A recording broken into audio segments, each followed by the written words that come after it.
जय हिंद दोस्तों, जय हिंद बच्चों। जीवड़ा रे कर ले अभ्यास, ले ले संजीवनी बूटी की डोज।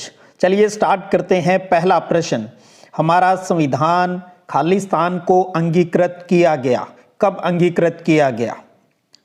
तारीख आपके सामने है, 26 नवंबर 1949 को हमारा संविधान अंगीकृत किया गया। ध्यान रखिए 24 जनवरी 1950 को इसके ऊपर हस्ताक्षर किए गए और 26 जनवरी 1950 को ये लागू हुआ। अच्छे से दिमाग में रखिएगा।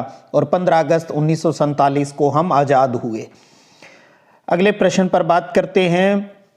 दूसरा, भारत के चुनाव आयोग का गठन खालिस्तान में हुआ, कब हुआ चुनाव आयोग का गठन? वो हुआ जनवरी 1950 को चुनाव आयोग का गठन हुआ।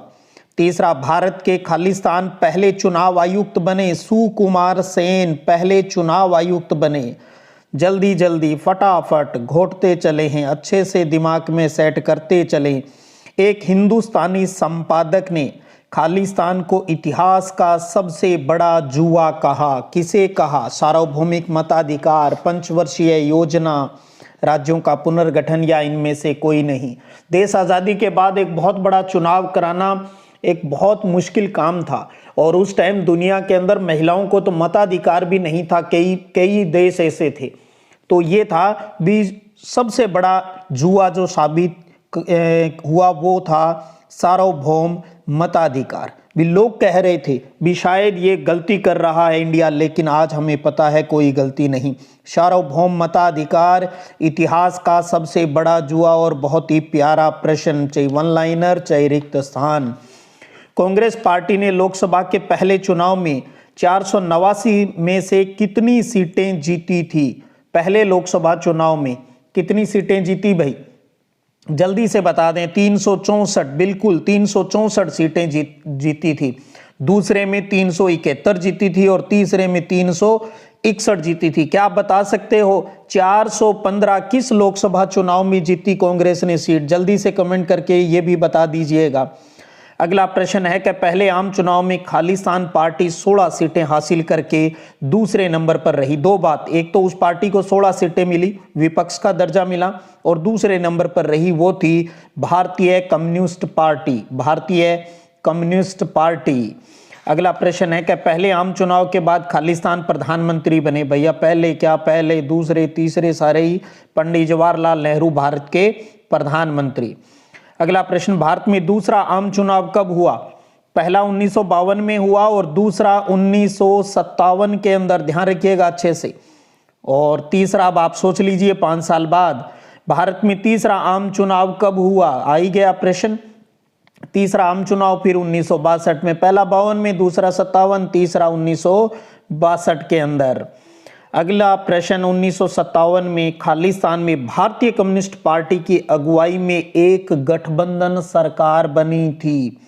किस स्टेट के अंदर 1957 में भारतीय कम्युनिस्ट पार्टी की अगुवाई में सरकार बनी? तो वो था केरल। इस प्रकार से लाइनें उठकर मैं रिक्त स्थान और ऑब्जेक्टिव मिक्स करके आपको तैयार करवा रहा हूं ताकि अच्छे से सब कुछ तैयार हो जाए। हमारे देश की चुनाव प्रणाली में खालिस्तान पाने वाले की जीत के तरीके को अपनाया गया है। भी कौन सा जीतेगा, कौन सा तरीका अपनाया गया है? और वो है सर्वाधिक वोट। सर्वाधिक वोट पाने वाले की जीत के तरीके को इंडिया के अंदर अपनाया गया है। अगला है 1959 में केंद्र सरकार ने संविधान के अनुच्छेद खालिस्तान के अंतर्गत केरल की कम्युनिस्ट सरकार को बर्खास्त कर दिया था। और वो है 52, 56, 60 या 55। तो वो है 356 के तहत। ध्यान रखिएगा 356 के तहत वहां पर राष्ट्रपति शासन है वो लागू कर दिया था। अगला प्रश्न है, कांग्रेस सोशलिस्ट पार्टी का गठन खुद कांग्रेस के भीतर खालिस्तान में युवा नेताओं की एक टोली ने किया था। कांग्रेस सोशलिस्ट पार्टी का जो गठन है खुद कांग्रेस के भीतर ही हुआ सबसे पहले। और कब हुआ? 1934 के अंदर हुआ था। और फिर बाद में आगे जाकर कांग्रेस के समाजवादियों को मजबूरन 1948 के अंदर अलग होकर अपनी सोशलिस्ट पार्टी है वो बनाई थी। तो सोशलिस्ट पार्टी बाद में कब बनी? 1948 में। और यहाँ नेताओं की एक टोली ने किया। इसका उत्तर क्या हो गया? 1934 हो गया भाई। अगला प्रश्न है समाजवादी दलों के प्रमुख नेता थे, तो जयप्रकाश नारायण का नाम भी आता है, अशोक मेहता, आचार्य नरेंद्र देव और राम मनोहर लोहिया का नाम भी आता है। ये सारे के सारे क्या हैं, समाजवादी नेता है, तो उत्तर हो जाएगा उपर्युक्त सभी। 15वां प्रश्न है कांग्रेस का जन्म खालिस्तान में हुआ था। कांग्रेस कब जन्मी भाई? 1885 में। 1885 में। एओ ह्यूम नाम याद आ रहा होगा। चीन और सोवियत संघ के बीच विचारधारात्मक अंतर आने के बाद भारतीय कम्युनिस्ट पार्टी खालिस्तान में बड़ी टूट का शिकार हुई। सीपीआई है ये टूट गई, क्योंकि कुछ लोग चाइना के समर्थक हो गए, कुछ सोवियत संघ के। तो इस आधार पर वो कब टूटी? वो टूटी 1964 के अंदर भी। 1964 के अंदर ये पार्टी टूट गई थी। तो सोवियत संघ की विचारधारा को मानने वाले हैं वो तो इसी के अंदर रहे, भारतीय कम्युनिस्ट पार्टी के अंदर ही। जबकि इसके विरोध में जो राय रखने वाले थे, यानी चाइना के जो समर्थक थे, उन्होंने क्या बनाई? CPIM। लास्ट ईयर इस प्रकार का 2 नंबर का प्रश्न भी आया था। तो देखिए ऑब्जेक्टिव को भी अच्छे से समझ लेंगे तो आपके 2 नंबर वाले क्वेश्चन भी है वो अच्छे से क्लियर हो जाएंगे। और आप समझ पा रहे हो आपकी सेकंड बुक का सेकंड चैप्टर के ये इंपॉर्टेंट क्वेश्चन चल रहे हैं। भारतीय जनसंघ का गठन खालिस्तान में हुआ और श्यामा प्रसाद मुखर्जी इसके संस्थापक अध्यक्ष थे। तो 2 प्रश्न हो गए। भारतीय जनसंघ के संस्थापक अध्यक्ष श्यामा प्रसाद मुखर्जी, और इसका गठन कब होता है? 1951 के अंदर हुआ था, 1951 में। और इसका विचार था कि एक देश, एक संस्कृति और एक राष्ट्र होना चाहिए। इसने भारत और पाकिस्तान को एक करके अखंड भारत बनाने की बात है वो कही थी। और 1952 के लोकसभा चुनाव के अंदर जनसंघ को 3 सीटें मिली थी, और दूसरा जो आम चुनाव 1957 में हुआ था उसके अंदर जनसंघ को 4 सीटें हैं वो प्राप्त हुई थी। अगला प्रश्न, साम्यवादी चीन ने खालिस्तान में अपना परमाणु परीक्षण किया। बहुत प्यारा प्रश्न।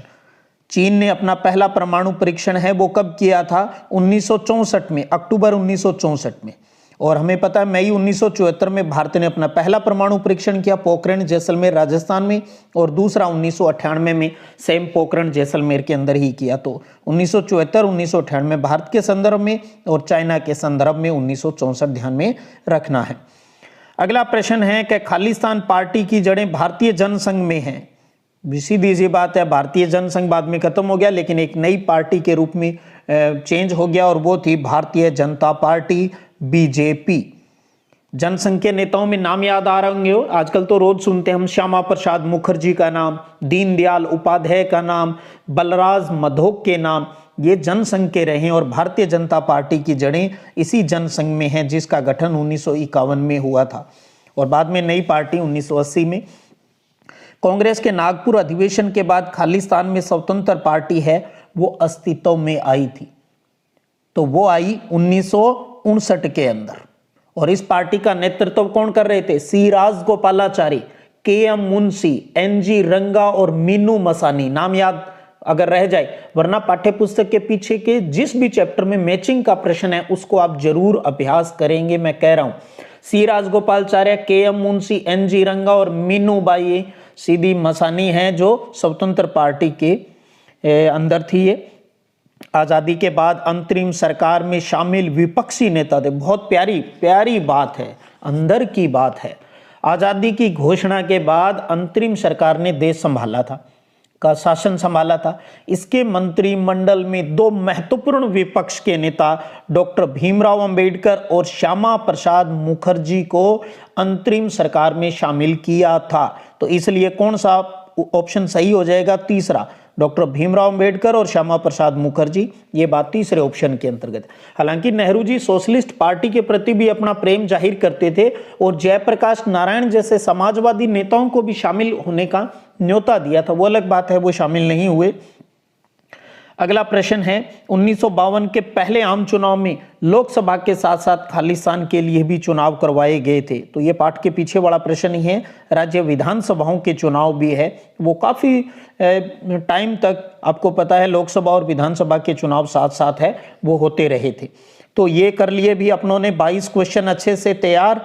अब फटाफट आप एक बार अगर चाहें तो एक बार और रिवाइज कर ले, और एक चीज मैं बार बार आपको कह रहा हूं भी, कहीं कुछ और फंसने की बजाय बस आप एक बार, अगर टाइम है आपके पास, पाठ्य पुस्तक को रीड करते चलें, कहानी की तरह है, अगर आपको अच्छा लगे तो। चलिएगा, फिर मिलते हैं अगले वीडियो सेशन में, अगली एमसीक्यू सीरीज, अगली संजीवनी बूटी के अंदर क्या मिलेगा तो कल फिर बात करते हैं। तो थ्योरी भी चल रही है, साथ में एमसीक्यू भी चल रहे हैं, लेकिन उन्हीं प्रश्नों के ऊपर अब बात चल रही है सीरीज के माध्यम से, जो 100% बोर्ड परीक्षा में आने की जिनकी प्रबल संभावनाएं हैं। तो अच्छे से इनको तैयार कर लीजिएगा, तो क्योंकि अब जितना टाइम है उसके अकॉर्डिंग हमें मेन चीजों के ऊपर फोकस करना है। कहानी समझ में आई हुई होनी चाहिए और मेन के ऊपर फोकस, फिर कोई भी आपको आपके सपने पूरे करने से नहीं रोक सकता, क्योंकि हम जीत रहे हैं और एग्जाम फेस्टिवल हमारा बहुत ही शानदार चल रहा है। चलिएगा, फिर मिलते हैं एक बार फिर। जय हिंद,